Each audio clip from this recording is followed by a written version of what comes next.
Right, so this movie, it's kind of weird. It's like the unraveling of a brain, and obviously, I guess that can be quite interesting if you obviously watch something like Beautiful Mind, Russell Crowe, quite an old movie. But I have to say, I'm disappointed. It's nowhere near as good as Beautiful Mind at all. It's kind of all over the place, quite flimsy. I mean, I guess there's some enjoyment in it because obviously Ryan Phillippe's in it and he's great in it. But I personally found the film quite troublesome. I mean, it's a weird thing. I mean, you know that I'm not sure people know this thing that Quentin Tarantino had doubts about Pulp Fiction. Excuse me. My throat went a bit finger then. Sorry. So yeah, so he had doubts about Pulp Fiction when it was just being finished in terms of editing.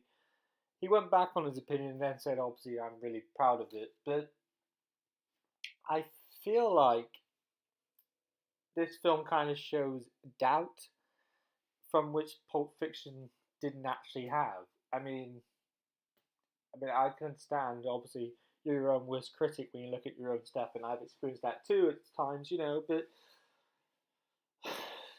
he said the thing that, man, when someone's trying to be your best friend and it just doesn't work right, and nah, man.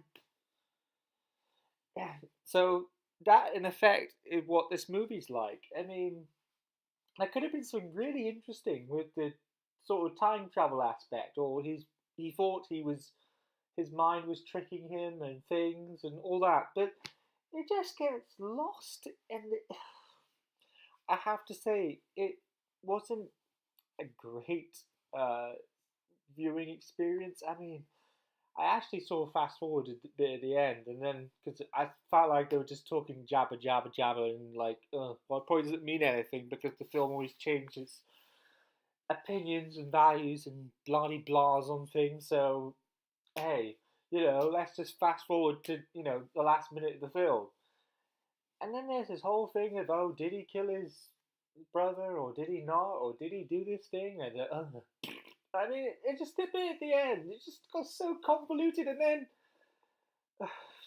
then it's sort of making you think all the stuff you've seen before is all kaflooey, and then they've had children or some crap, and I know there was something in his mind about or something about he thought his girlfriend was having an affair with his brother, and then consequently that's the reason why he killed him. But it doesn't make any sense. I mean, I don't really feel like I'm spoiling this film because I know it might sound like I am, but it doesn't really make any sense. And I think if maybe you saw it from a different point of view, you could kind of maybe try and put it together in your own way. But I don't really sort of see that.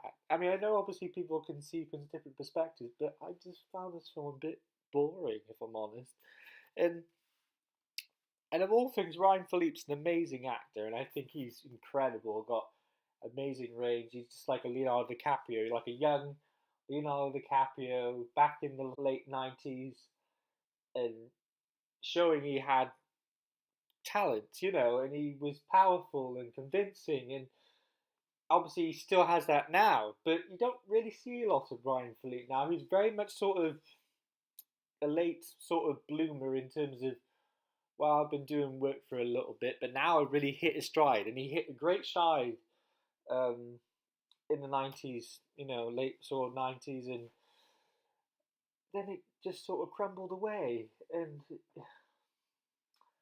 I don't know if it's just because someone finds it hard to work, or I really don't know, but it's a shame, and it's happened to quite a few male actors, unfortunately.